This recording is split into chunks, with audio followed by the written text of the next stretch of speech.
Tonight, a lawyer for Governor Cuomo is reportedly fighting for his life. Carrie Gabay was shot in the head early Monday morning in New York City with what the governor calls a seemingly random bullet. Gabay was placed in a coma and listed in critical condition yesterday. Governor Cuomo has also called the 43-year-old lawyer an outstanding public servant.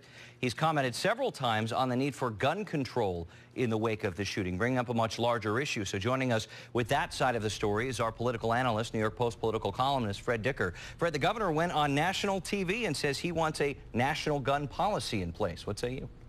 Well, 5 years ago, his so-called safety comments he made then, he said it was going to really make a major effort, major step. It'll be a major step in stopping gun crimes. Now the governor seems to be saying the New York law really is no good. We need a federal law.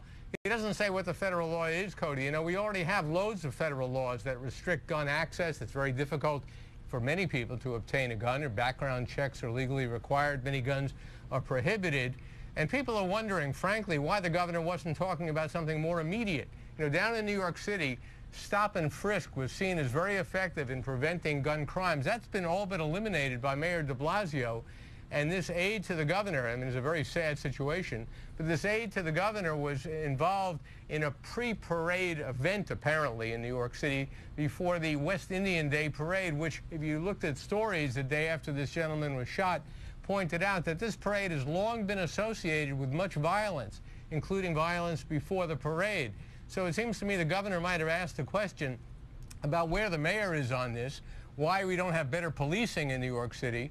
And we know that gun crimes and other crimes have been going up in a lot of cities around the country, and there's no reason to believe that a federal law, when we already have them, is going to make all that much difference. You know, the governor was saying on this national television program, I believe it was CNN, talking about universal background checks, even for private sales. And he says it's to prevent criminals and the mentally ill from getting a gun. Certainly something that we've heard in campaign speeches, and also you hear it all the time. We talk about gun control. Cody, we don't even know where this gun came from. Right. I mean, it's like putting the cart before the horse. I mean, what's the story on this gun? Reports I've read have said, for instance, that it was what's known as a MAC-10, which is a fully automatic machine pistol. Well, under federal law, that's illegal to possess any time unless you have a special federal license. So it's not even clear what happened here. What is clear, though, it looks like the governor has a mantra, which is associated with progressive or liberal Democrats like himself, which is always the call for more laws rather than call for a crackdown on the people who commit the crime. Well,